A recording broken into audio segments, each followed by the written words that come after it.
Gospodo i prijatelji, minuta hrvatske tišine za sve naše prijatelje kojih nema.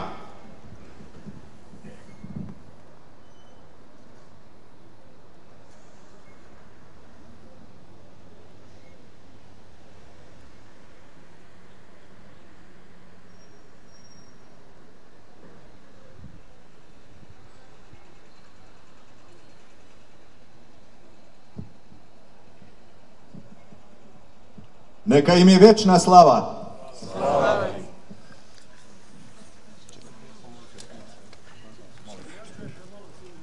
Evo, dragi prijatelji, sad ćemo se samo pomoliti dragom Bogu da nam da snage i za sve ovo što je iza nas i što će biti ispred nas. Oče naš, koji jesi na nebesima, sveti se ime Tvoje, dođi kraljestvo Tvoje, budi volja Tvoja, kako na nebu, tako i na zemlji. Kruh naš svagdanji daj nam danas i otpusti nam duge naše, kako i mi otpuštamo dužnicima našim. I ne uvedi nas u napast, nego izbavi nas od zla. Amen. Zdravo Marijo, milosti puna, Gospodin s tobom, blagoslovljena ti među ženama i blagoslovljen plod utrobe tvoje, Isus. Sveta Marijo, Majko Božja, moli za nas grešnike, sada i na času smrti naše. Amen. Slava Otcu i Sinu i Duhu Svetomu, kako bijaše na početku, tako i sada i vas na vijeke vjekova. Amen. 91. Bog nam je dao snagu kad smo kretali u bitke i danas ga molimo da nam da snagu i mudrost za sve ovo što se događa. Možemo početi.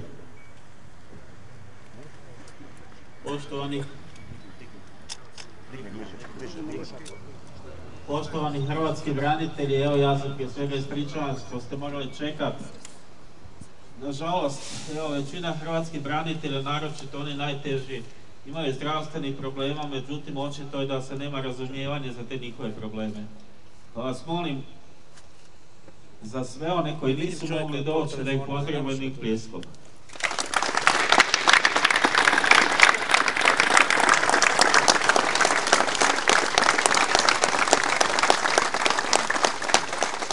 Hvala vam lijepo, u njihovo ime. Jednostavno nemam što reći, evo, oprostite mi zbog zdravstvenih problema, ali moji prijatelji će vam se reći. Hvala vam lijepo.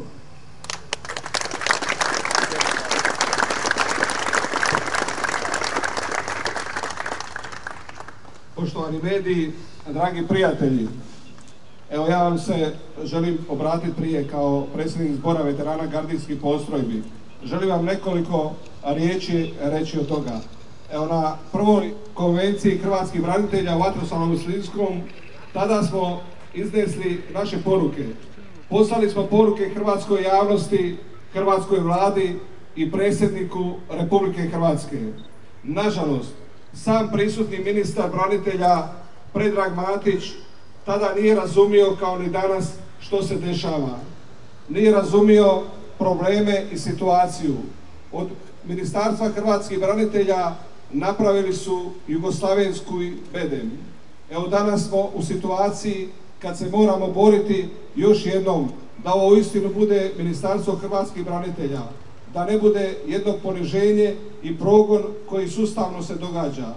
Zato uistinu danas tvrdimo i kažemo odlučno, kao što smo rekli na prvoj konvenciji, dosta je toga. Tada su pitali što je to dosta. Dosta je progona i poniženja. Evo, pozivamo sve političare da se izjasne da li su uz hrvatske branitelje ili nisu. Da li je Domovinski rat temelj hrvatske države? Da li je krv od Vukovara do Dubrovnika, da li je to temelj na čemu je sagdana hrvatska država? Odavde ih pozivamo.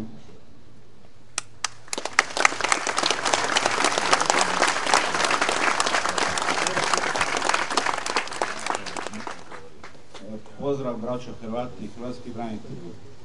Moje ime je Tihomir Treštec i predsjednik sam zajednice udruga hrvatskih branitelja i liječnika PTSP-a Republike Hrvatske. Zašto smo danas ovdje? Nedopustivo je da jedan pomoćnik ministra izjednačava žrtvu i agresora. Nećemo to dozvoliti. Takvom čovjeku nije mjesto u ovoj kući, to je naša kuća, a ne srpska. Tako je. Dosta je stigmatiziranja hrvatskih branitelja. Dosta. Hvala.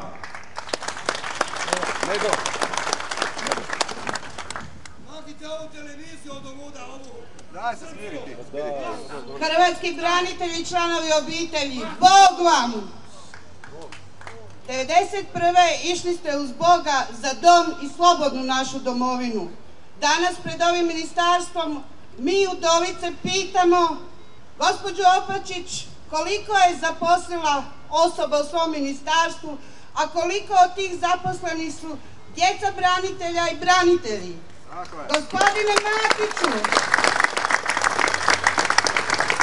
gospodine Glavaševiću, gospođo Nađ, koliko osoba u vašem kabinetu je zaposleno od kad ste došli ovdje i koliko je od njih branitelja, djece poginulih branitelja, a koliko ostalih?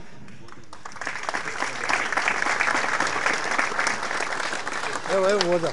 Ljubičiću.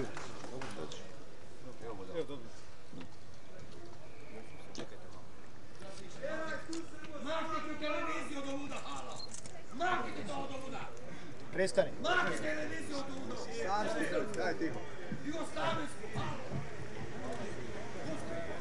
Ja sam Mirko Ljubičić, predstavljam radnike, branitelje Republike Hrvatske.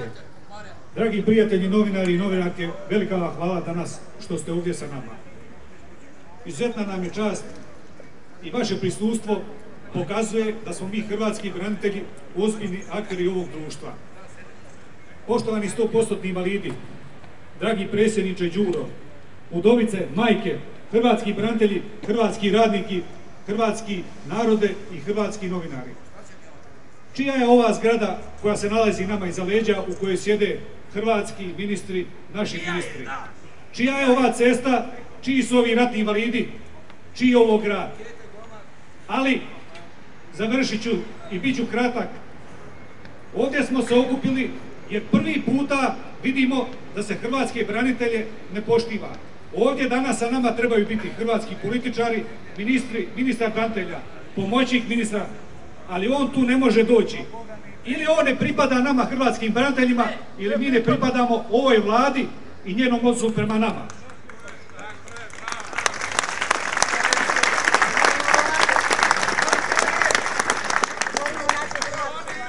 Vi, dragi prijatelji novinari i hrvatska javnost, očekujete da mi tražimo privilegije za naše mirovine, za naša prava. Reći ću u ime svih ratnih invalida, od Đure do onih lakših. Naša je bila privilegija da možemo boriti se, ginuti za našu lijepu, demokratsku, evropsku Republiku Hrvatsku. Čast nam je da smo u kolicima, čast nam je da nemamo oči, čast nam je da imamo PTSD i da mnogi naši prijatelji suborci piju desetine tableta svaki dan. Ali složit ćete se, red bi bio da ova vlada, kada mijenja zakon o pravima hrvatskih branitelja, kada želi opet oteti od usta hrvatskog branitelja i njegova djeteta i od svih hrvatskih građana, kada ova vlada hrvatske branitelje radnike od hrvatskih željeznica, sutra HEP-a, Šuma, Zagrebačkog holdinga, INE, Janafa, Petrokemije, Kutina, kada ih baca na cestu, onda neka članovi te vlade dođu pred nas i neka nam to kaže. Imali smo privilegiju, borili se za ovu državu, uveli smo je u Evropsku uniju i NATO savez. Najzaslužniji za ove rezultate dosege su hrvatski branitelji, od kojih su mnogi ovdje u kolicima. I još jednu rečenicu za kraj. Dragi novinari, hvala vam što ste došli danas ovdje da nam date podršku.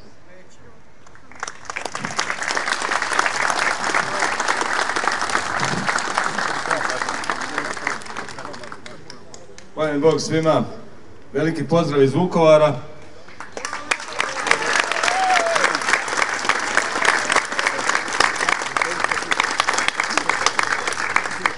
Ja ću pokušati stvarno biti kratak.